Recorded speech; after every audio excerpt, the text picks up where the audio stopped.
سڵاوتان لێ بێبینەرانی ڕوودا و من نوێنەر فاتح لە پێشانگای نێودەوڵەتی کتێب گفتوگۆ دەکەم لەگەڵ بەڕێز مامۆستا فاتح شارستێنی کە هاتووە ئەمڕۆ ئەویش وەکو خەڵکی دیکە بە شوێن کتێبا دەگەڕێ. مامۆستا زۆر بەخێر بێ بۆ ڕوودا و سپاس دەکەم کە ئەم کاتت بە ئێمەدا. یاخوا سەلامەت بن، سوپاسی جەنابیشتان دەکەم زۆر سپاس. لە بەیانیەوە بینم لە کتێبخانەوە بۆ کتێبخانەیەکی دیکە دەگەڕێ،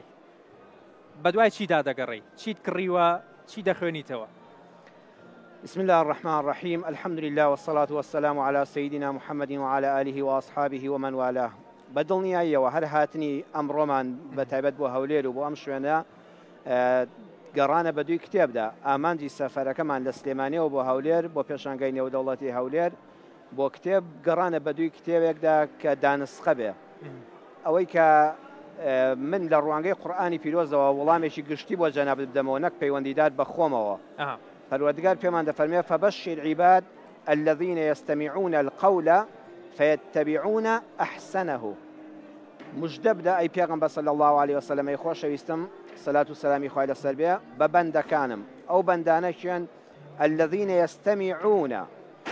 فعل مضارع بو استمراريته أواني ببر دوامي جوه دقرن يستمعون ما بس دوية قصيك جوه دقرن دائما عودالي ورقتني شتينوين جاجاری وایە لە کتێبێکی دەنگیەوە جەنابەت شتێک دەبیستی کتێبێک دەخوێنیتەوە واتە بۆ دەخوێنرێتەوە تۆ گوێ لێ دەگری. تەنانەت خوێندنەوەی کتێبیش هەر گوێگرتنە، تۆ بە دڵ و بە گیان گوێ دەگری بۆ نووسەری کتێبەکە، قسەت بۆ دەکا، بابەتەکانی بۆ چونەکانی خۆیت پێدەگەیەنێ. کەواتە ئێمە ضرورە بەردەوام بین، نەکە لە ڕۆژی پێشانگای کتێبدا، بەڵکو ساڵ 12 مانگ هەفتانە ڕۆژانە کاتێکی دیاریکرامان هەبێ بۆ گوێگرتن لە بۆچوونی نووسەرەکان، کەسانی ڕۆشنبیر، کەسانی ئەدیب، کەسانێک کە بیر و بۆچوونی چەندین ساڵەی خۆی لە توێی چەند کتێبێکە لە لاپەڕەکانە کۆ کردوێتەوە پێشکەش بە توێی دەکات. بەڵام ئەو کاتە فەیەتەبیعونە ئەحسەنەهو، شوێن دەکەون بۆ ئەوەی باشترینە. کەواتە باشترین بۆ من، بۆ جەنابەت، بۆ هەموو خوێنەرێک بە بۆچوونی قورئانی پیرۆز و پڕبەرەکەت و بەخشش ئەوەیە باشترین شت بۆ قیامەتی خۆت. چ کتێبێک قیامەتت ئاوادان دەکاتەوە، چ کتێبێک ژیانت باشتر دەکات. چونکە مامۆستای بەڕێز بەدڵنیاییەوە جەنابی شت خوێنەرێکی باش و معلوماتی ڕۆشنبیری لە ڕبواری ڕاگەیاندندا زۆرە. کتێب ژیانت دەگۆڕێ. کتێب هەیە تۆ بە دووی بیرێکی دینداریدا دەگەڕی. ئەو کتێبە ئەگەر جاری وایە وریانەبی بیرێکی ئەوەندە توندا دنیاشت دەبا و قیامەتیشت لە ناو دەبا. خۆ کەسانەکەن بەس لە بواری خوێندنەوەدا تووش فکری توندڕەوی بوون. کەسانێکن کە قیامەتیان لەدەستدا پێشتر هەتی مزگەوت بوون، ئاهلی نوێژ بوون، عیبادەتی خۆیان دەکرد، بەس لە ڕێی خوێندنەوەوە قیامەتی خۆیان وێران کرد، بوونە کەسێکی ئیلحادی بێبڕوا، بڕوایان بە هیچ نەما. کەواتە بگەڕێ بە دووی شتێکە ئەحسەنەهو بۆ قیامەتت باش بێ، ژیانی دنیات ڕێک و پێکە، ژیانێکی ڕۆشنبیرانەی میانڕەوی سەلامەت بە خۆت و بە کۆمەڵگات فێرکە، زانیاریت زیادکە، واد لێ بکە کە لە ناو مەجلیسێکا دانیشتی چوار قسەی ڕێک و پێکت پێ بێ کە یەکێک باسی کتێبێکی کرد واقت نەڕومێ وەڵا بەرامبرنەوە کتێبم بینی و ئەلحەمدولیلا خوێندووشمەتەوە. هەروەها باشتر بێ بۆ پسپۆڕیەکەت. ئێستا پسپۆڕی من کە ئەو پرسیارەی بەڕێزت کرد لە بواری چێوە دەگەڕای، پسپۆڕی من وتارخوێنی ڕۆژانی هەینی مزگەوتە، بانگخوازیە بۆ دینی خوای پەروەردگار. بە دڵنیاییەوە دەبێت بە دەرەجەی یەکەم بگەڕێن بەدوی ئەو بابەتانەدا کە پسپۆڕی خۆ من جەنابەت ڕاگەیاندکاری بە دڵنیاییەوە دەگەڕێی بۆ ئەوی پسپۆڕیەکەی خۆت برە و پێ بدەیت. بگەڕێ بەدوی ئەو شتەدا کە پسپۆڕی ژیانی تۆیە. کەسێک لە بواری ئابووریدا کار دەکات، حەق وایە دەرەجەیەک لە دوای قورئان و سونەی پێغەمبەر صلی الله علیه و سلم بگەڕێ بەدوی ئەو بابەتانەدا کە ئابوورین. کەسێکی تری یاساناسە لەم پێشانگایەدا لە بواری محاماتە کار دەکات، دادوەرێکە، بە دڵنیاییەوە دوای قورئانی پڕبەرەکەت و بەخشش ئەو بگەڕێ لە پسپۆڕەکەی خۆیدا لە بواری یاساییدا بخوێنێتەوە. کەواتە ئەمڕۆ تۆ لێرە بە دوای کتێبی ئاینیدا گەڕاوی زیاتر. کاتەکانم پۆلیان کردووە. واتە بەتەمام چەند ڕۆژێک بمێنمەوە لە کتێبخانە لە پێشانگا، نەپێشانگا، بەڵێ چەند ڕۆژێک. ئەوەی کە گوێبیستی گوتارەکانی بەڕێزت بوو بێ مامۆستا دەزانێت کە تەنیاشتی ئاینی ناخوێنیتەوە، بەڵکو ڕوونە بە قسەکانت پاشخانێکی معریفیت هەیە لە بواری ئەدەبیە، لە بواری ڕۆمانە، لە زۆر بواری دیکەیە تەنانەت زانستیش. ئەوە ڕەنگە نیشانەی ئەوە بێ لانی کەم لای منەوە کە شتی دیکەشە خوێنیتەوە جگە لە ئاینی. کاتەکانت چۆن دابش کردووە؟ مامۆستا فاتح شارستێنی چۆن دەخوێنێتەوە، کەی دەخوێنێتەوە؟ ڕاستە عەرزم کردی بە تەمام چەند ڕۆژێک لە پێشانگە بمێنەوە بە ئیزنی خوای پەروەردگار خوای گەورە ساغ و سەلامەتمان کاوە گرفتمان نێنێتە ڕێگا ئەمڕۆ زیاتر دەگەڕێم بە دوی دیراساتی قورئاندا یعنی بەحثی عیلمی لەسەر قورئانی پڕبەرەکەت و بەخشش ئەمڕۆم تەرخان کردووە بە دوی تەنانەت هیچ کتێبێکی ئاینی تریشان نەگەڕاوم ئەوەی دەگەڕێم تەنها تەفسیری قورئانە چونکە قورئانی پڕبەرەکە لە لای من سەرچاوەی یەکەمە ئەو کتێبەیە ذلك الكتاب لا ريب فيه نەک لا خەطأ فيه هیچ کتێبێک نییە لەسەر زەویدا بڵێ هەڵەی چابیتیانە بۆ چوونی نووسەر لە دوای چەند ساڵش کە پەشیمان نەبێتەوە گومانت لەسەری هەبێ بەڵام قورئان لە یەکەم لاپەڕەدا دوای سوڕەتی فاتحە پێت دەڵێ کە ئەم کتێبەت قورئانت خوێندەوە دڵ نییە بە هەرچی گومان بێتیانە چونکە کەلامی مەخلوق نییە کەلامی خالیقەکە ئەڵڵا سبحانه وتعالى بەڵام ڕۆژانی تریش ئیسلام وای فێر کردوم ئێمە یەستەمیعون القەول ئەوە ئاەتی قورئانەکە باسم کرد عەرزی جەنابەت و بینەرانی بەڕێزی دەکەم گوێ بگرە لە هەموو قسەیەک بۆ چوونی هەموو کەسێ بخوێنەوە وەڵی مامۆستای بەڕێز هیچ کتێبێک نییە لەم سەرزەویەدا بێسوود بێ تەنانەت من کتێبم خوێندوتەوە 180 پلە دژی ئایدیا و بیر و بۆ چوونە ئاینیەکانی منە بەڵام سوودی زۆر گەورەم لەو نووسەرە بینیوە لە بواری نووسیندا ئەو نووسەرە قەڵەمی ڕەوانە چۆن خاڵبەندی دەکات چۆن نیشانەی پرسیار دادەنێت چۆن بەرامبەر بە ئاگا دێنێتەوە لە کتێبەکانی خۆمدا زۆر سوودم لە نووسینەکانی ئەو بینیوە کە من نووسەرێکی ئاینیشم بە حسابی خۆم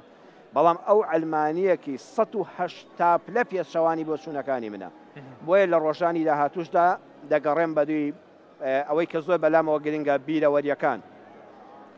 بە ئەوەی کە دەرفەت بوو بێ خوای گەورە فرسەتی دابێت دەگمەن هەیە کتێبی سەرکردە سیاسیەکانی کورد بە تێگڕای لایەنەکانەوە لە ماڵەوە نەمبێ و لە بەرگەوە بۆ بەرگ نەم خوێن بێتەوە و لە دەیان شوێندا ئاماژەم پێ نەکە بێ لەسەر کتێبەکان بابەتی تێدایە و بۆ وتاری جومعە بەکارم نەهێنابێ ئێستا وتاری بەیانی کە ئامادەم کردەوە لە جیفانمان حازرە یعنی هەر من لە شەمەوە خەریکی وتار دەبم نەک لە شەوی پێنجشەمەوە لە شەمەوە وتار ئامادە دەکەم ئەو بابەتە باسی چ بێ و سەرچاوەکانی بۆ دەگەڕێم یەکێ لەو بابەتانە کە لە وتاری جومعە ئەم جومعە پێش دەیبیستن لە کۆتایی وتارەکەیە بەسەرهادی کابرایەک باز دەکەم لە کتێبێکم وەرگتو ئەو پیاوە باوەڕ ناکەم ڕۆژە لەم کوردستانە نوێژێکی بۆ خوا کرد دەبێ یەکێک بۆ لەسەرکردە سیاسیەکان لە بیرەوەریەکانی ئەوم وەرگتۆ بەڵام من سوودی لێ دەبینم بابەتێکی ڕاستگۆیانە و بە ناوی کتێبەکەش ئاماژە پێ دەکەم ناوی نووسەرەکەش ناوی بەرگی کتێبەکەش ناوی لاپەڕەکەش بۆوانم بزانم چێە ئاساییە بۆ نمونە مامۆستا جەعفەر هەیە فازڵ کەریم ئەحمەد کە ئەندامی مەکتەبی سیاسی یەکێتی بووە لە پێشوودا و دواتر بەرپرسی مەکتەبی بیر و هۆشیاری بووە ئێستا شەوە کاتی خۆم وا دابەشکرد من ڕۆژانە خەریکی کار و کەسابەتم لەبەرەوەی مۆزەفی ئەوقافیش نیم ئەندامی هیچ ڕێکخراوێکیش نیم وەکو خەڵکێکی ئاسایی لە بازاڕە کاسبی دەکەم ئێوارە کە گەڕامەوە بە ساڵیش جار هەیە تەلەڤیزۆنم نەبینیوە و موبایلیشم نییە ئەنتەرنێتیشم نییە موبایلت نییە مامۆستا هەتەنانند ئێستا کاتوم بۆ هەولێر لە ماڵیشەوە موبایلم نییە خێزان و منداڵەکانم نازانم نە لە کوێمونەکەی دەگەڕێمەوە ئەی چۆن پەیوەندیەکانت ڕێک دەخەی پەیوەندیەکانم بە سارە دەسم وەلای فڵان کەس یانە و کرێکارانی دواتر دێمە سەر ئەوەی موبایلت نییە موبایلت نییە و تەماشای تەلەڤیزۆنی مەلای کتێبخانەکەی خۆمەوە دادەنیشتم لە ئێوارەوە و کەم سەردانیشم نییە و میوانیشم نییە ئەتر دادەنیشم هەر لە ئێوارەوە حتا جار هەیە 11 شەو 12 شەو یەکی شەو سەرەتا لە خزمەت قورئاندا دەبم بە دەرەجەیەک دواتر فەرمودەکانی پێغەمبەر صلی الله علیه وسلم دواتر دەگەڕێم وتاری ئەم جومعەیەم باسی چی بێ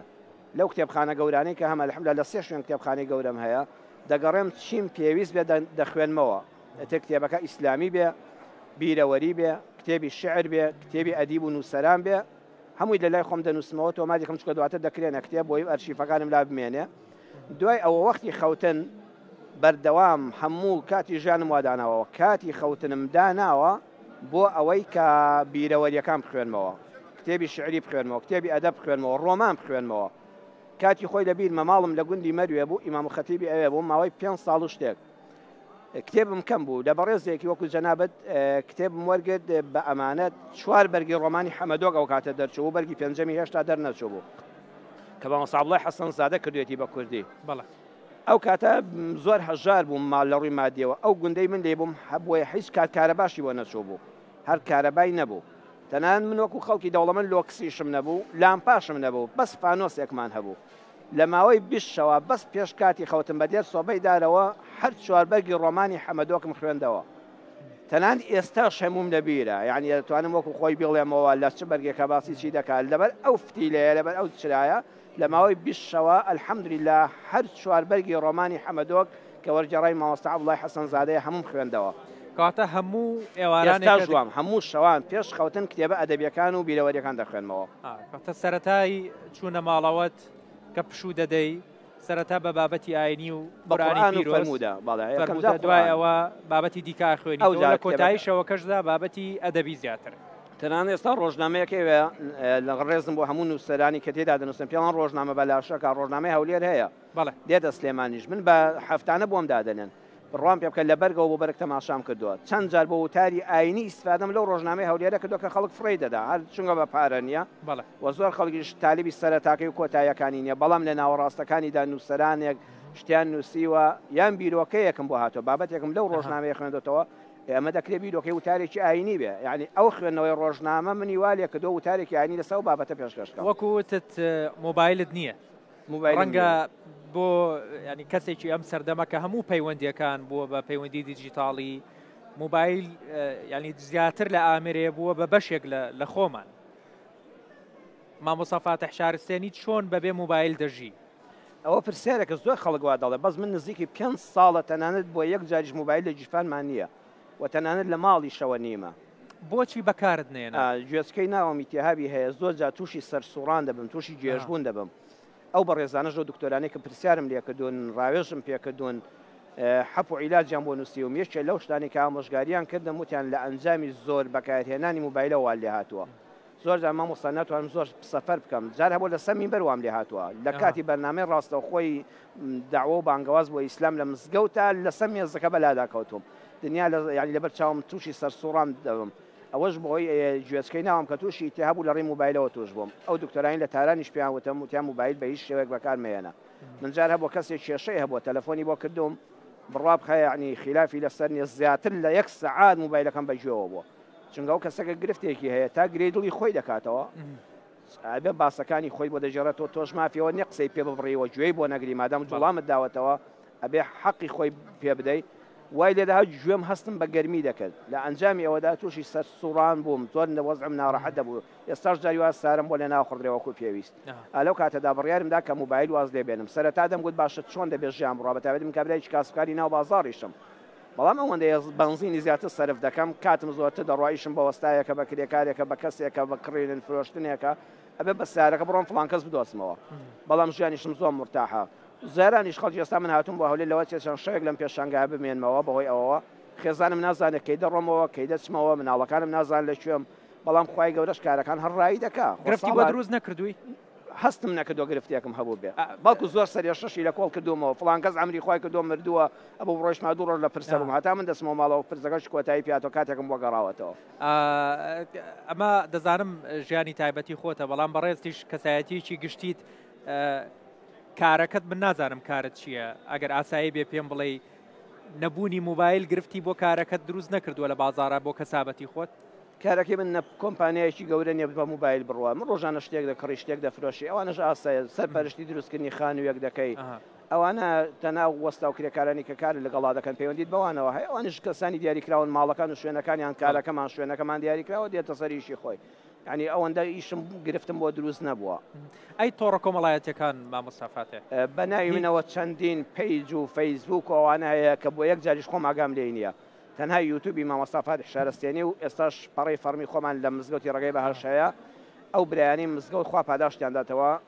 کۆمەڵی خەڵکن خۆبەخشانە فی سەبیل الله وتارەکانی جومعە کە تۆمار دەکرێت دواتر لە یوتیوبی خۆمان و لە فەیسبوک ئادای دەنن بەڵام بۆ خۆم ئاگام لە هیچی نییە تەماشای تۆڕە کۆمەڵایەتەکان ناکەی هیچ مامۆستا بۆ یەک جاریش ئاگام لە هیچ شتێک نییە ناوەڵڵا نەمەکمان کرابێ ئاگام لێتی نەزەممان کرابێ ئاگام لێتی وتارەکانی خۆت نابینیتەوە وەڵڵاهی زۆر بەدەگمەن بەدەگمەن بەڵێ لە ئینتەرنێت سێرجەکەیت یان سەرچاوی زانیاریەکانت هەر کتێبە زیاتر نزیکی 30 کتێبم نووسیوە الحەمدولیلا ئێستاش لە پێشانگادا بەشی زۆریان هەندێکیان لە چاپە هەر نەماوە هەندێکمان دووەم جار چاپ کردوێتەوە هەیە چاپی یەکەمێتی وا بەرەو کۆتایی دەڕوە الحەمدولیلا بۆ یەک جاریش یەک گوشەم لە ئەنتەرنێت وەرنەگرتووە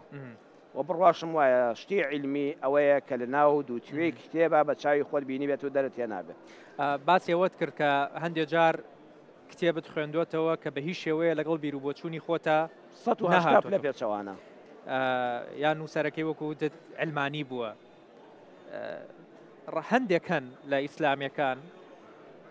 ئەمە ڕێی خۆت بزانم زیاتر هانی خەڵکە دەنەڵێن شتێک پێچەوانی بیرروبۆچوونی خۆت بوو مەی خوێنەوە تۆ ڕاچییە بە خەڵکەڵێکەوە ئەوەی پێچەوانی بیرروبۆچوونی خۆشتە بیخوێنەوە وشەیەکی جوان هەیە دەڵێ ئەگەر دویستت ئاستی هۆشیاری کەسێک ببینی ئەوە کتێبێکەیە 330 وشەی پڕشنگدار پرۆفیسۆری هیمداد حسێن نووسیوێتی پرۆفیسەر هیمداد نازان باوکی ناوی چێ بەس 333 تێدایە هەم بە کوردی ئەم تەرجمە ئینگلیزیش یەکێ لەوانەی کە لە یادمە دەڵێ ئەگەر ویستت ئاستی هۆشیاری کەسێک بزانی چەند ڕۆشنبیرە هۆشیارە بە ئاگایە بە حوسەڵەیە دڵی کراوەیە یان چەند تەسک بینە دڵی وشکە ڕقا مێشکی وشک بۆتەوە سەیری ئەوەی کە لەگەڵ بەرامبەرە لەگەڵ بۆچوونیەکە کە بۆچوونی ئەو پەسەند ناکات چۆن ڕەفتار دەکات من دەڵێم برای ئەو برایانش کەوا دەڵێن ڕاستێکیان پێەیە زۆر کەسەی عەرزم کردی خوێندنەوە خەڵکی کردو بە تیرۆریستیش ئەو کابرایەک جاری واز عیلمی و زانیاریی زۆریش پێیە لە ڕێی خوێندنەوەی کۆمەڵێ بابەتی تونند و تیژەوە تووشی تونند و تیژی بووە خەڵکێکە بوو دیندار بوو لە ڕێی خوێندنەوەوە بوو بە کەسێکی مولحید بوو بە بێڕە باوەڕ ئەوە بە دڵنیایەوە بە شخصیدان ناسم والله کەسانێکی منخەریب و بانگوازیان بۆ دینی ئیسلام دەکرد بەس لە ڕێی خوێندنەوەی ئەو بنەمایانەی کە مخالف بە ئاینی ئیسلامن ئێستا یەک پارچە بڕوایان بەبوونی خۆی پەروەردگاریش نەماوە نەعوذ بالله خوا هیدایەتی ئێمەش ئەوانیش بدە بەڵام ئەمە بۆ چێیە بۆ کەسێکە کە بیر و باوەڕەکەی دا نەمەزرا بێت کەسێک کە بیر و باوەڕی دامەزرا ئەسڵەن ترسی لە بیر و باوەڕی بەرامبەر نییە من وەکو خودی خۆم هەموو جارەوە دەڵێم بە ئیزنی خوا لەسەر ئەو بیر و باوەڕەش دەمرم و دەچمە قەبر و قیامەتی خۆمەوە ئەگەر یەک کەس تەنانەت یەک کەس لەم سەرزەویەدا موسڵمان نەمێنێ وا ئەزانم خوای گەورە ئەو قورئانەی تەنها بۆ من دابەزاندەوە سەرزەوی و خۆم بە خاوەنی ئەو ئیسلامە دەزانم لەگەڵ ناخ و کڕۆکی ئەسقانەکانمدا تێکەڵاو بووە و بڕواشم وایە بەغەیری حکمی ئیسلامی ڕاستەقینە کە ئەڵڵا ناردوێتی سبحانە وتەعالا قەد مرۆڤایەتی بەختەوەر نابێت هیچ ئایدۆلۆژیایەک هیچ بیر و باوەڕێکی مرۆڤکردی سەر زەوی ناتوانێت مرۆڤ بەختەوەرکە ئیلا بەرنامەی خالق نەبێکە ئەڵڵایە ئەوە لەلام بڕاوەتەوە بۆیە لێرە مامۆستا ببوورە فەرم وا تێگەیشتم هەموو ئەوانی کە دایان خوێنمەوە لە خزمەتی بیر و باوەڕەکەی خۆمدا بەکاریان دێنم نەک بیر و باوەڕەکەم وای لێ بکەم بکەوێتەژێت تەوژمی بەرامبەرەکانەوە باسی ئەوەت کرد باسی خوێندنەوەی بۆچوونی جیاوازمان کرد کە لەگەڵ بۆچوونی خۆمانان یەک نەگرێتەوە یەکان گیر نەبێ ئەمەوە بۆچوونت وەرگرم ئەمە بکەمە بنەمایە بۆ پرسیارێک ئێمە خۆمان لە جوگرافیایەک دەژین لە جیهانە کە بیر و بۆچوونی جیاوازی تێدایە میلەتانی جیاوازی تێدایە کوردستانەکەی خۆمان ئاینی جیاوازی تێدایە لەسەر پێکەوە ژیان بۆچوونی بەڕێزت چییە مامۆستا فاتێ زۆر ڕاستە خوای پەروەردگار کە دروستکەری هەمومانە بە کافر و مسلمانەوە بە مولحیدەوە چێ دروستی کردو هەمووی ئەڵڵا ڕۆزی دەری هەمومانە لە هەوامانەوە لە تشکی خۆرمانەوە لە مانگ و ئەستێرەکانەوە لە خاکەوە لە ژینگەوە لە ئاوەوە هەمووی ئەڵڵا دەیبەخشێ ئەوە حتمیە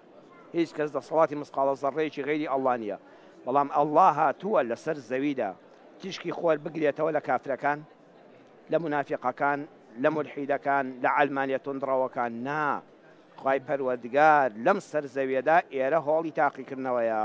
ئێمە هاتووین ئەم پێشانگایە چ ناخۆش دەبوو چ زەحمەت دەبوو قبولیشمان نەدەبوو هیچ ڕۆشنبیرێ قبولی نییە هیچ دیندارێ قبولی نییە من وا لێ بکەن مافی ئەوە نییە سەیری فڵان دار بکەی فڵان کتێب بخوێنیەوە فڵان کتێب بکڕی خۆشی ئەم پێشانگای کتێبە مامۆستا لە چیدایە لەو پەڕی دینداریەوە بۆ ئەو پەڕی بێدینی تێ عەرز کراوە مەیدانیش بۆ هەمومان کراوەیە خۆت تەماشاکە ئازادانە هەڵبژێرە ئیسلامی ئێمەش ئەو دینە بوو کە من پێی دەڵم دینی ئازادی ئەو خاتەی ئیسلام حاکم بێ بیر و باوەڕەکان قەت بەسەر کەسا فەرز ناکە ئیسلامی ئێمە قبوڵیەتی خەڵک کافر بێ بەس قبوڵی نییە منافق بێ منافق ئەوەیە یعنی بە زمان دەری بڕێ بەڵێ موسڵمانم دیندارم خواناسم ئاهلی مزگەوتم بەس لە ناخەوە بڕوای وابێ ئەسڵەن دژی ئەو بیر و باوەڕەیە ڕەنگە دەڵە ڕازگۆ بە لەگەڵ خۆتە ببوورە مقاتەعەتەکەم لێرە بەڵام ڕەنگە خەڵکێک هەبێ بپرسێ بڵێ کام فۆرمەی ئیسلام بە کام فۆرمەی بە کام خوێندنەوە و تەفسیری ئەو فۆرمەی کە خوا خۆی فەرموویەتی ئەو فۆرمە ناکەم من لە جیاتی خوا حکم بکەم لەسەر زەویدا ئێمە دەبێت دووشت لێکەینەوە نحن دوعات لا قوضات ئێمە بانگخوازین بۆ دینی ئیسلام ئێمە دادوەر نین ئێمە نەدادوەری سەر زەوین نەدادوەری ئاسمانیشین ئەمە ئەو هەڵەی بیری توندڕەوی لەوێدا دروست دەبێت من لە جیاتی بانگخوازی بە زمانێکی نەرم قورئانی من ئەوەی کە ئەو فۆرمە ئاینێ پێم دەڵێ موسا و پێغەمبەر سەلامی خوای لەسەر بێ کافر تا کافرتر بێ تا زاڵمتر بێ تا خراپتر بێ ئەبێ زیاتر بانگخوازان لێ نزیک بن معلومی جەنابەت و هەموو بینەران و بیسەرانی بەڕێزی ڕووداویشە هیچ کەسێک نەبووە لە درێژایی مێژووی مرۆڤایەتیدا لە فیرعەون کافرتر بێ نە ئینکاری بوونی خوای نەدەکرد دەیگو هەر خوام ئەنا ڕەبوکم الئەعلا خوای پەروەردگار نەک غەزەبی لێ ناگرێ لە جیاتی پێغەمبەرێک دوو پێغەمبەری بۆ دەنێرێ دوو پێغەمبەری پایەبەرز موسا و هاڕون ئەو قورئانە بخوێنەوە یەک لە سەرسێ باسی ئەوەیە پێشیان دەفەرمێ فەقولا له قەولا لەینا سوڕەتی تەها ئایەتی 44 زمانتان زۆر لەگەڵی نەرم بێ نەچن ڕوشکێنی بکەن دڵی ئازاردەن بە قسەیەک لە دڵی بدەن ئامادە نەبێت گوێتان بۆ بگرێ بە زمانێکی زۆر نەرم لەگەڵی بدوێن ئەو فۆرمی ئاینە زمانی نەرم ڕێزگرتن لە بۆچوونی بەرامبەر من ئاگادارکردنەوەی تۆم لەسەرە ئەگە بیر و باوەڕت دروست بوو بڕوات بەخوا بە پێغەمبەری خوا بە قیامەت و بە ئیسلام هێنا من هەموو دنیام هەیە ئەوەندە دڵخۆشم ئەگە بڕوات نەهێنا من پەیامی خۆم گەیاندووە باشە من دادوەری سەر زەوی نیم و دادوەری قیامەتی ژنیم حسابی تۆ لای خوای پەروەردگارە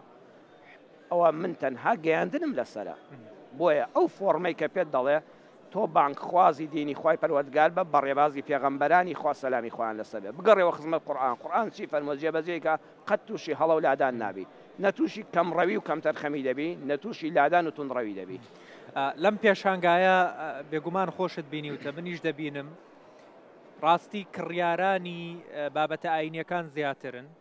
ئامادەبوونی خەڵکی ئەگەر بەم شێوەیە بیخەمە نێو دوو قەوسەوە ئیسلامی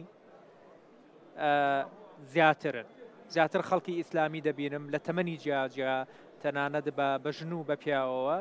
ئەوان زیاتر حزوریان هەیە لێرە و کتێبی ئاینیش زیاتر لەم دوو ڕۆژەیەکەوە چەند ڕۆژێکەوە هەیە دەبینین دەفرۆشرێ پرسیارەکەم ئەوەیە بەڕاستی خەڵکە ئیسلامیەکە ئێستا خوێنەرترە وەک لە خەڵکەکانی دیکە دایمە بەردەوام مامۆستا خوێندنەوە لە چیەوە دروست دەبێت لە ڕووی ئایدیا و فکرە و ئایدۆلۆژیاوە ئیسلام ئایدۆلۆژیانە ئیسلام ئاینە بەرنامەی ژیانی مرۆڤایەتیشە عامی خەڵک ئەگە دیقەت بدەیت ڕۆژانی هەینی بەیانی جەنابیش لە ئەهلی مزگەوت و جومعە و جەماعەتن لەگەڵ برایانی بەڕێزدا پشتی کامیرە هەموو ئاهلی مزگەوتن لەگەڵماندا الحەمدولله هیچ کۆڕێکش شک بردووە لە تەواوی کوردستان عێراق جیهانیشدا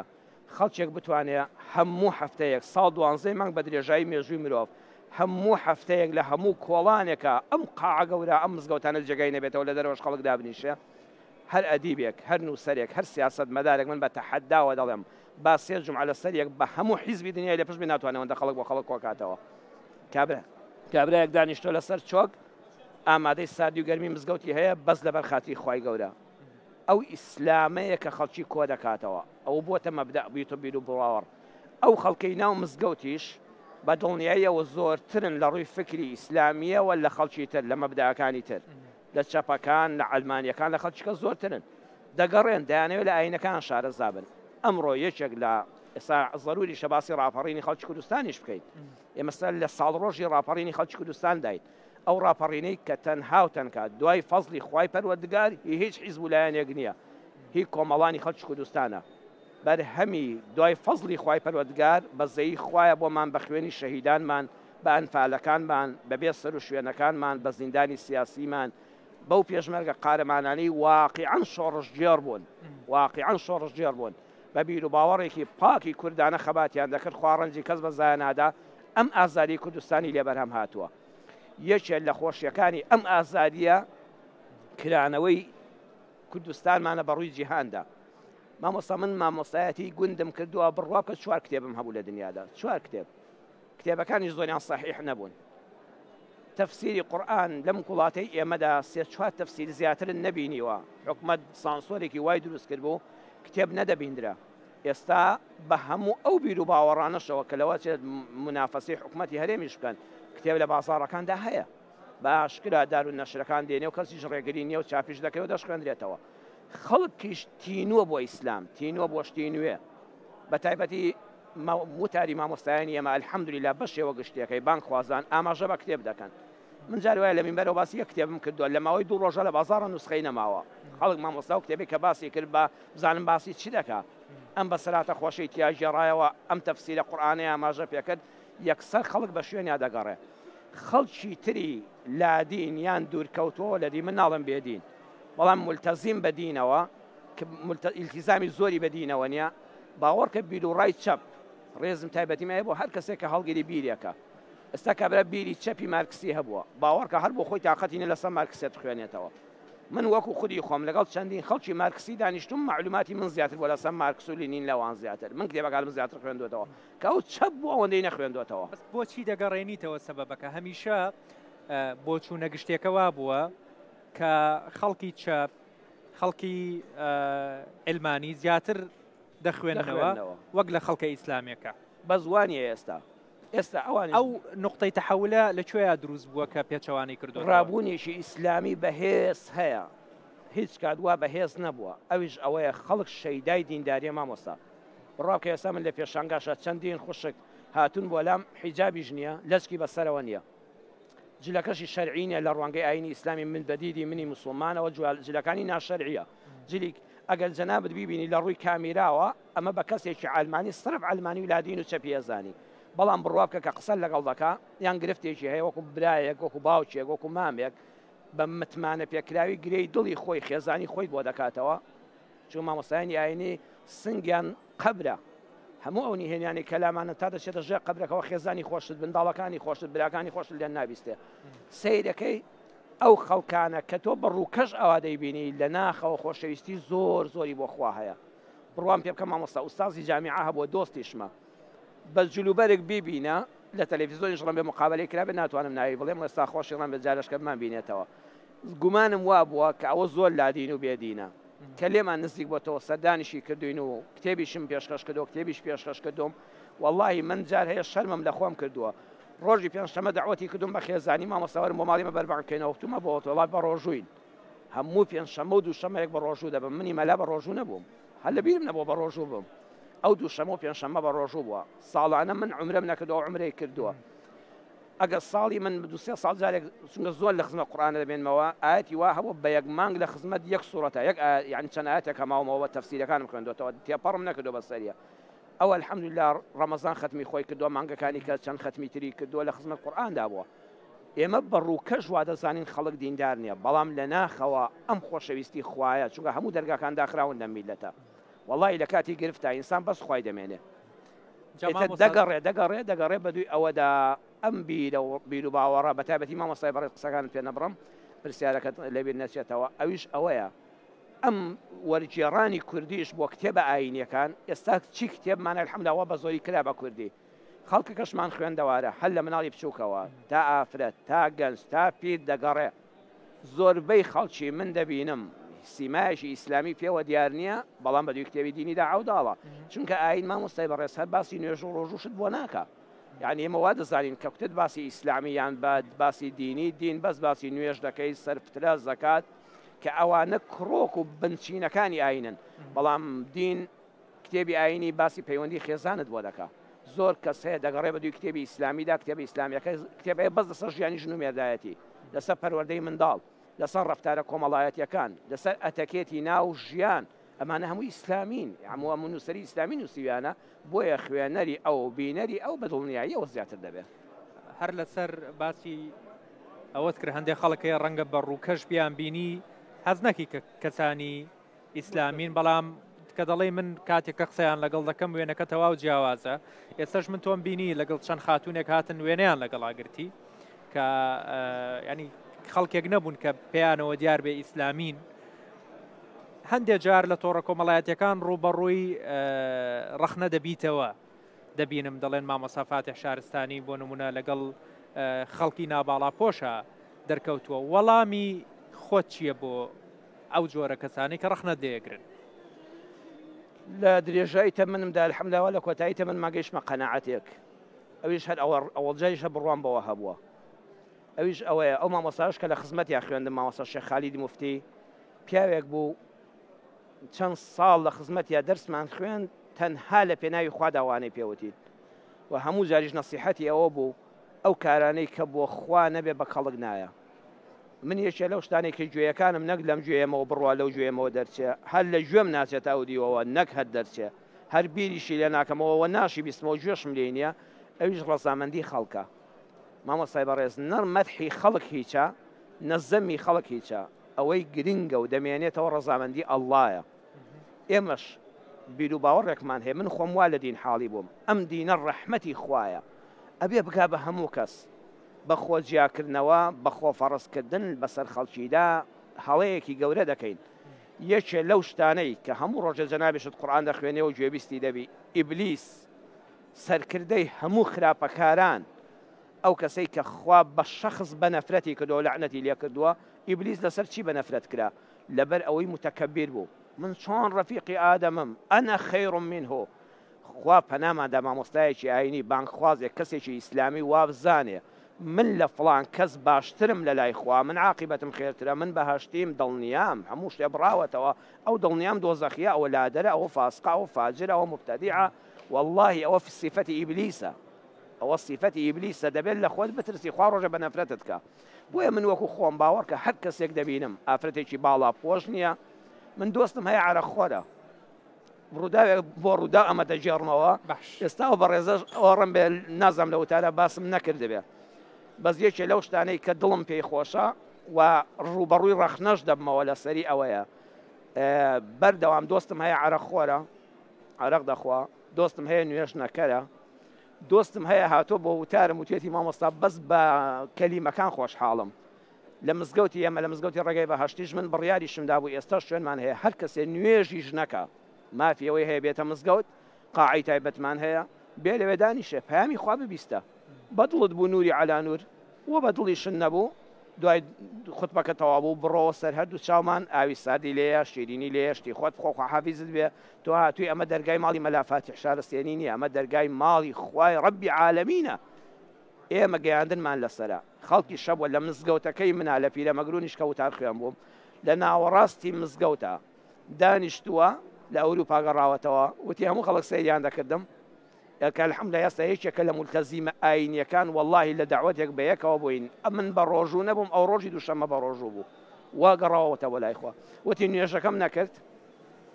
خەڵکەم و سەیریان کردم بەڵام من لە مزگەوتەکانی خۆمدا کە ئیمام خەتابەتم لێ کردەوە خەڵکم وتووە کەس مافیەوەی نێ بە فڵان کەس لە بۆ نوێژ ناکەی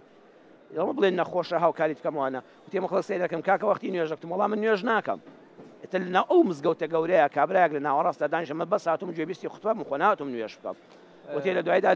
الحەمدولە سواز بەخوا بوومە نوێژ خوێن ئەو ڕووداوەکەشم لەبیر نەچێ پیاوێک و ژنێک لە سلێمانیەوە دەهاتن بۆ پیرەمەگرون بۆ لام ژنەکە لە دوای نوێژی جومعە وتی مامۆستا پێم خۆشە هەندێک قسەت بە تایبەت لەگەڵا بکەم منیش بۆکو حرمەتی هەموو خوشکێکی مسلمان و نەهێشتنی هیچ گومانێکی دەستە خۆمان قەت بە لە هۆڵی لە شوێنێکی تەنهادا بە داخراوی لە ژوورێکە لەگەڵ هیچ کچێکی خۆم و خوشکێکی خۆم و دایشیش خۆمە بە تەنیا دانانیشم ئەبێ یان برایەکی لەگەڵا بێ یان خوشکێکی خۆی لەگەڵا بێ یان مێردەکەی لەگەڵا بێ بۆی خوا نەخواستە گومانێکمان لەسەر دروست نەبێەوە لەبەر کەسایەتی و حرمەتی خۆشمان و بەرامبەرەکەش منیش وتم وڵای دادەیجان کەسێک لەوە خۆت بێنەوە وڵام مێردەکەم لەگەڵایە بەس نامەوێ وتم نا من یەکێ لەو شتانەی کە لە بینی ژن و مێردا نابەشتی شاراویان لە یەکتر هەبێ تۆ نابێ متمانەت بە من زیاتر بێ لە مێردەکەت ئەوە مێردە هاوسەری ژیانتە وتی باوەڕکە پیاوێکی زۆر بەڕێز و ڕێکوپێکە بەس گلەیم لێتی وتم با ئەویش بێ باوکو گلەیەکان چاکیان کەی من نۆمزانی کێشەی خێزانیان هەیە وا دواتر کە دانیشتین لە ژوورەکەی خۆما پیاوەکەشی وتی مامۆستا گلەی ئەوەم لێ دەکات وڵە تۆ پیاوێکی بێدینی وتم دەی با بە ڕاشکاوی قسە بکەین ئەو جومعەیە و ئێمە خەڵک بڵاوی لێکردەوە لە ژووری مزگەوتەکەی خۆمان ماینەوە وتی مامۆستا و پیاوێکی سەخی تەبیعەتە زۆر بەڕێز و بە حرمەتە باوکێکی باشە بەڵام وەڵڵای شەو نییە عەرەق نەخواتەوە یەک شەو نییە نەڕوا بۆ نادی و بەسەرخۆشی نایەتەوە لەبەر چاوی مناڵەکانیش عەرەق ناخواتەوە دواتریش دێ لە ژووری خوا دەخەوێ مافی هاوسەری منیش وەکو پێویست جێبەجێ ناکە بەیانیش کە خەبەر دەبێتەوە بە ئاگادێتەوە خۆی دەشوا ئەوانە پیاوێکیکەیە ئیتر بڕیارمان داوە لە ناو سیارەیە گوێمان لە وتارەکانی تۆ بۆ توێتی وەڵام قسانم بەدڵە ئێستا جومعان دێتە مزگەوت بەس شەوی جومعە عەرەق ناخواتەوە یەک شەوی تەرێک کردووە ڕۆژانی جومعەش بەڵام لە عەسرەوە نوێژ ناکاتەوە وتم واللهی برا ئەمە زۆر پیاوی چاکە وتی مامۆستا چۆن وای پێڵێ وتم ئەمە تەواو یەک هەنگاو بەرەو خوا هاتووە ڕۆژێکی جمعە بەس لەبەر خاتری خوا ناچێ بۆ سەیران هاتۆتە مزگەوت شەوی جمعەشی تەرک کردووە ناخواتەوە عەرەق ناخواتەوە بەس لەبەر خاتری خوای گەورە هیچ ئیش و کارێکی دنیایی بە من نییە هەمووی واز لێ هێناوە لە شارێکەوە دێ بۆ شارۆچکەیەکی بچووک بۆی گوێبیستی وتارێکی مامۆستای ئاینی بێ عەرزم کردی ئەو پیاوە وردەوردە هات شۆمان لەگەڵ وڵات دروست بوو ڕێز و حرمەتم هەیە لە ڕووداوە بۆی لە سلێمانی ئێستاش نیشتە جێیە دواتر جلیشی بە دیاری بۆ هێنام شیرینیشیان بۆ دیاری بۆ هێنام بڕیاری داوەتی مامۆستا بەخوا نوێژی بەیانیان ناکەم عیشاشم پێ ناکرێ بەڵام نوێژەکانی کە دەکەم خواردنەوەکانی ژووردەوە دەکەمەوە دووسێ ڕۆژێک دەخۆمەوە دووسێ ڕۆژ ناخۆمەوە وەختم با بەمە هەر زۆر چاکە خێزانی وتی نابێتم کاکە تۆ پەیوەندی بە من و ئەوە نیە ئێمە خۆمان ڕێککەوتوین مامۆستا چوو بۆ عومرە کە چوو بۆ عومرە گرفتیەوە بووی و مامۆستا بە هیچ شێوەیەک ناتوانم تەواو تەرکی عەرەق بکەم وتم کاکە گەچووی بۆ عومرە شوشەیەک لەوە خۆتا بەرە من نازەم لە مەتاڵ پێت دەگیرێ لە سعودیە پێت دەگیرێ ئەوە عادی پۆلیس و مەتار ئەوانەیە جار قومێکی لێ دەبای ئەوەندە سەرخۆش نەبی بەس ئەوەندە خوا دەکات تۆ لێرەوە لە کەسێکەوە بە حیاتی سوزدەی بۆ خوا نەبردبێ هەموو شەوێ سەرخۆش بوو بێ بگاتە ئاستیەوەی بڕوا بۆ عومرە نابێ هەموو دەرگاکانی لێداخەی ئیشی ئێمە هەنگاو بە هەنگاوە عومرەشیان کرد جا نازانم لە دوێ عەرەقەکەی بردبوو خواردیەوە نەی خواردەوە ئەلحەمدولیلا بڕیاریشانداوە ناویشان لەگەڵ خێزانیا بنووسیەوە بڕۆن بۆ حاج ئەمە مەبدەئی ئێمەیە ئەمە مەبدەئی ئاینی ئیسلامە هەنگاو بە هەنگاو ئەو خەڵکە ئوستاز گیان هەر یەکە بە گرفتاریەکەوە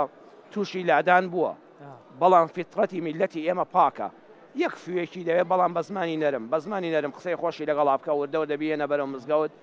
و ئێمەش قسەکانمان کەی دەچێتە ناو دڵەکانەوە خوا ڕەحم بەخوام و هەموو هاوبیرانم بکە ئەوەیە کە بۆ خوا بێ هەر قسەیەک بۆ خوا نەبێ بەخوا ناچێتە ناو دڵەکانەوە مامۆستا ڕەنگە خەڵکانێک بپرسن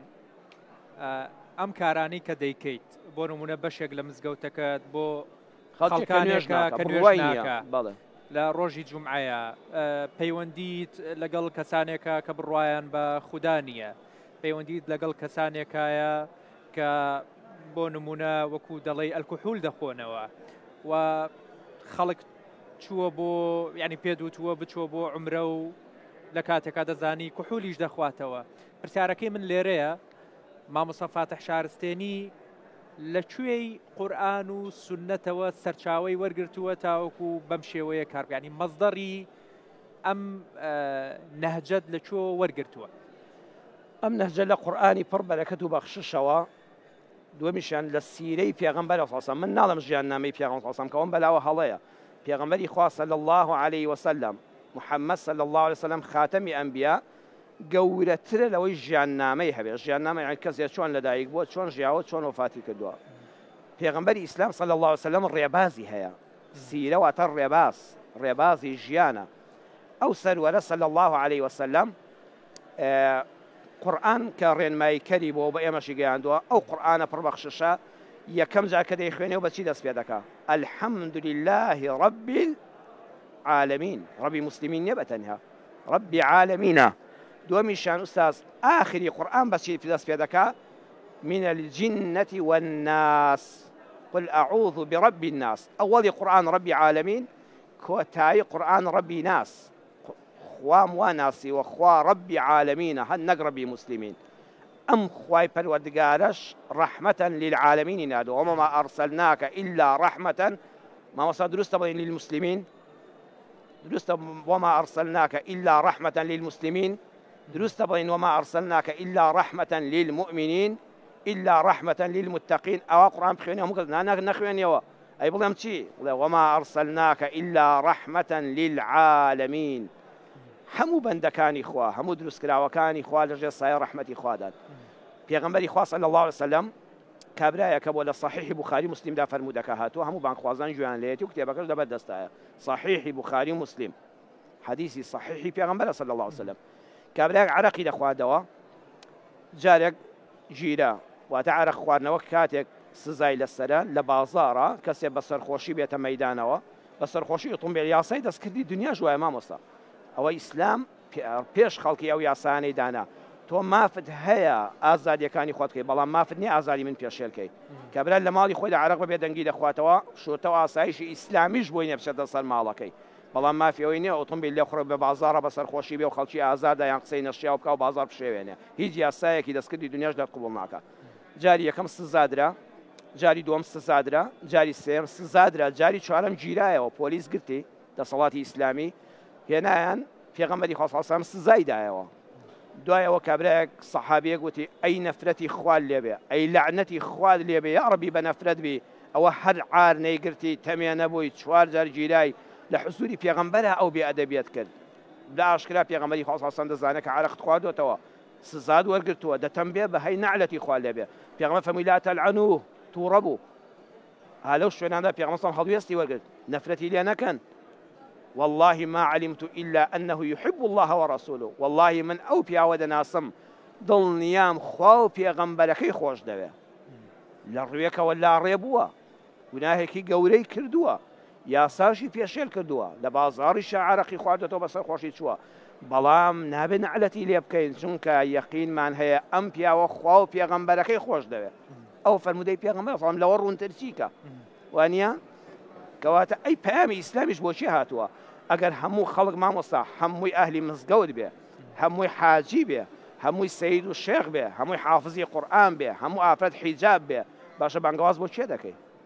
پێغەمبەری خوا صلی الله علیه و سلم بەو زمانە نەرمەی کابرا عەزیمی ڕۆم پاشای ڕۆم بووە، ڕۆمێکی مەسیحی دژایەتی ئیسلام دەکا، شمشێرەکانی لە کالان دەرێناوە سەحابی دەکوژێ، بەڵام کە دەکەوێتە بواری دەعوە بانگەواز پێغەمبەر صلی الله علیه و سلم نامە دەنووسێ إلى عظيم الروم بۆ گەورەی ڕۆم، إلى عظیمی فارس بۆ گەورەی فارس، نافەرمی بۆ کەلبی ڕۆم، نانا بۆ عظیمی ڕۆم لەو پایەکەی شایستەی خۆی ڕێسی لێ بگرە. ئێمە سەحابەکانی پێغەمبەر صلی الله علیه و سلم خالیدی کوڕی وەلید، عیکریمەی کوڕی ئەبی جەهل، ئەبوو سوفیانی کوڕی حرب 23 ساڵی ڕێکی تەمەنی پێغەمبەر صلی الله علیه و سلم معلومی جەنابیشتان و مسلمانانیشە پێغەمبەر چەند ساڵ پێغەمبەرایەتی کردووە؟ 23 ساڵ. 23 ساڵی تەمەنی پێغەمبەرایەتی دژایەتی ئیسلامیان کرد. نە قسەیان بە ئیسلام بووتووە، نەک هەر نوێژیان نەکردووە، قسەیان بەخوا وتووە، بە پێغەمبەر وتووە، نەک ئەوە هاتوونە مەیدان سەحابەیان شەهید کردووە. خالیدی کوڕی وەلید لە ئوحودا سەبەبی شکانی مسلمانەکان و گرتنی گوردەکە بوو، هەموو سیرە بخوێنەوە تایەتی. بەڵام لە دوا ڕۆژەکانی ژیانی پێغەمبەرە ئەمانە ئیمان دێنن. پێغەمبەر صلی الله علیه و سلم نافەرمێ خالید تازە دوای چی 23 ساڵی ئیسلامەتی کۆتە ئاەتەکانی قورئان دێ تۆ تازە مسلمان دەبی، نا یەک ڕێزی لێ دەنێ مەدالیەک دەکا بەگەردنیەوە، تۆ سەیف الله تۆ شمشێرە بڕندەکەی خوای. عیکریمەی کوڕی ئەبی جەهل پێغەمبەر صلی الله علیه و سلم ئەبوو جەهل هەموو خەڵک مسلمان دەیناسێ، چ دژایەتیشی ئیسلامی کردووە. پێغەمبەر کە عیکریمە دوا ڕۆژەکانی ژیانی پێغەمبەر صلی الله علیه و سلم مسلمان دەبێت، دوای فەتحی مەکە پێغەمبەر نافەرمێ مەکە فەتح کراوە، هەموو شتێک کۆتایی پێ هاتووە، تازە هیچ مەجالن نەماوە ئەمجا مسلمان دەبێ، ئامێزی بۆ دەکاتەوە، لە باوەشی دەگرێت. دەفەرمێت تکاتان لێ دەکەم سەحابەکان کە عیکریمە دەڕوە هیچ کەس لەمەوە دووە بە خراپە باسی ئەبوو جەهل نەکا، بۆی عیکریمەی کوڕی هەرچۆنێ بە باوچێتی کەس قسە بە ئەبوو جەهل نەڵێ، کەس زەممی نەکات، جوێنی پێ نەدا، با کوڕەکەی کە مسلمان بووە دڵی گەر نەگرێ و بەهۆی باوچەوە ئازار نەخوا. بە ئەبوو سوفیان، ئەبوو سوفیانێک 23 ساڵ قائیدی لەشکری کوفر بووە، دەفەرمێ من دەخەلە دارە ئەبی سوفیان فەهوە ئامین. ئەمڕۆ ماڵی ئەبوو سوفیان دیواخانەکەی جێگەی ڕێزە، هەر کەسێ بچێتە دیواخانی ئەبوو سوفیانەوە چ کردداری خراپی کرد بێ عەفۆ لەلایەن ئێمەوە ئەمانی هەیە. ئەمە هەموو چی بە من دەڵێ، بە منی مەلای بانکخواست پێم دەڵێ باوەش بۆ خەڵک بکەوە، بەڵام پاڵ بە خەڵکەوە منێ. هەر کەسێ زانی یەک پرشکێکی ڕووناکی لە دڵیایەتی تۆ بیگەشێنەوە، فۆی لێ بکە، قسەی نەرمی بۆ بکە، ئامێزی بۆ بگرەوە، ڕسمی لەگەڵا بگرە، هانی بدە، نەک ئەو تۆزە بیر و باوەڕش هەیە بەنزینی پێداکەی بیسووتێنی و بیخیتە ئاگرەوە. ئیشی شەیطان ناردنی خەڵکە بۆ ئاگر، ئیشی مسلمان و ئیماندار و بانخواز و مەلا هێنانی خەڵکە بۆ ئیسلام. زۆر ئاسانە خەڵک بەرەو جەهەنەم بنێری، زۆر ئاسانە. ئەگە مەجالە بێ ئەوشت بۆ باس دەکەم. ئەبێ بۆم باز بکە لە چوارچێوەی ئەم پرسیارەمە، ئەکرێت وەکو خۆت وتت ناردنی خەڵک بۆ جەهەنەم هەندێک جار لە فۆرمێکی بەناو ئیسلامیەوە سەرچاوە بگرێت؟ زۆر ئاسایە، ئەوە لە زمانی قەدیمیشا هەبووە. پیاوێکی بەناوبانکە ئێستا تەفسیرەکەی لێرەیە، من هیچ جومعەیەک نییە سەی تەفسیرەکەی ئەو نەکەم وتار ناخوێنمەوە. شێخ محەممەد متەوەلی ئەشعراوی تەفسیرێکی گەورەی هەیە 22 مجەلەدە، بە ئەڵقات پێشکەش کرا و دواتر نووسراوەتەوە. ئەو پیاوە بەڕێزە کۆمەڵێک گەنجی زۆر دڵسۆز بۆ دینی خوا و ئیسلام ئەچن بۆ لای، پێی دەڵێن مامۆستا کۆمەڵێک ماڵ شک دەبین، ماڵێک بە تایبەت بە دیاریکراوی لە گوندی فڵانی بۆ نمونە لە سیتی فڵانی لە فڵان شوێن لە میسر بە ئاشکرا لەش فرۆشی تێدا دەکرێت، شوێنی ئافرەتی خراپەکارە، خەڵکی لا ڕێ دەبێ، خەڵک هاتوچۆی دەکا، حکومەتیش دەزانێ، ئێمە وەکو مسلمانێکی حەقیقی غیرەتمان قبوڵ ناکاوە ئەم شەو بەس فتوایەکی تۆمان دەوێت بەس جەنابەت فتوایەک بدە ئێمە لە پێناوی خوادا دواتر خوایەکە حکومەت دەیگرتین لە سێدارەیە داین تەقەی لێ دەکردین پۆلیس و ئاسایش و ئەمن چیمان لێ دەکە با لێمان بکە بەڕوومانە هەڵدەکتینە سەر ماڵەکە نارنجۆک دەخینە ژوورەوە هەر هەمویان لە ناو دەبین خەڵکی وا چاوترسیان دەکەین جارش کە غیرەتیەوە نەکات شوێنێکی ئاوا بێشەرعی بکاتەوە ئەم پیاوە گەورە مفەسیری قورئان نافەرمێ یا ڕەبی دەستان خۆش بێ ئای نمونەتان زیاد بێ کوڕە و ئیسلام کوڕی گەنجی وەکو ئێوەی هەبێ ئێتر مەترسی چییە ئەفەمە براینە دانیشن دەستخۆشیتان لێ دەکەم دڵسۆزانی ئیسلام ئیسلامی بەڕێز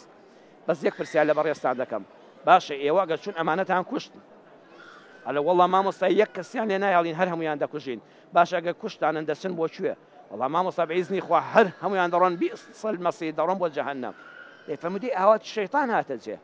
شەیطان چەند ساڵە هانی ئەم دەشفرۆش و خراپەکارانە دەدا بەس بۆ ئەوی بچنە جەهەنەم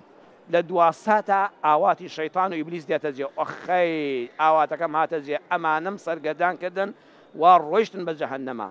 و دوا ڕۆژی ژیان و ساتەکانی ژیانیان بە بێدینی مردن لە کاتی خراپەکاری و لەشگرانی بە پیسیدا مردن بڕۆن بۆ جەهەنەم ئاواتی شەیطان هاتە جێ ئەی گەنجە بەڕێزەکان ئێوە بوون بە هاوکاری شەیطان ئەی مامۆستا چی بکەین فەرمووی ڕۆڵەشی نەکەم دوعای خێریان بۆ بکەن ڕۆن شەو نوێژ بکەم لێ یا ڕەبی خوا هیدایەتی ئەو خراپەکارانە بدەیت ئەگە دڵسۆزن بۆ ئیسلام بیدۆزنەوە لەوەی ئافرەتی تێدا بێت نەبوونی وای لێ کرد بێ دەربەدەری و ئاوارەیی بێ باوکی و بێدایکی دایک و باوکی جیاب و بێتەوە فرەدرا بێتە سەر شەقام کۆمەڵگای بێڕەحم نەبوونی و هەژاری و بێدەرەتانی توش بوون بە ڕەفیقی خراپ ئەگە دڵسۆزی بڕۆ بزانە ئەمە لە هۆی چێوە وای لێ هاتووە مایاڵە خەڵکی تووشی ئەم ڕێباز دەبێ بەزەی و سۆزت هەبێ بڕۆ لە نەسیحەتی بکە ئامۆژگاری بکە ولا ئافرەتی بۆ لا بنێرە ئافرەتی بانخواز با بڕاتە ژوورە و بەلایەن و نەسیحەتیان بکە بۆیە ئێمە بەڵێ دەکرێت خەڵکێک بە ناوی حەماسەتێکی بەهێز بۆ ئیسلام لە دڵێکی خاوێنیشەوە بەڵام چێ دەبێ ئاڕاستەی کە عولەمای ڕاستەقینە خەڵک نانێرە بۆ جەهەنەم عولەمای ڕاستەقینە لە پەیامەکەی خۆی گەیشتووە ئەم قورئانە بەس بۆیە ئەوە هات خەڵک نەچێتە جەهەنەم زۆر زۆر سپاس دەکەم شارستێنی بۆ کاتێک کە پێت بەخشین خۆشحاڵ بووم کە گفتوگۆم لەگەڵا کردی سپاس بۆ جەنابەت وەستافی ڕوودا و ئەو برا بە ڕێزانەش لە پشتی کامێرەوە کاتی خۆیان بێمە بەخشی سپاس بۆ تێکڕای بینەران و ئەوەی کە گوێبیستی قسەکانمان بوون ومێدی سەرکەوتنتان بۆ دەخوازم زۆر سپاس بینەرانی ڕوودا و من نوێنەر فاتح کاتێکی خۆش خواتان لەگەڵ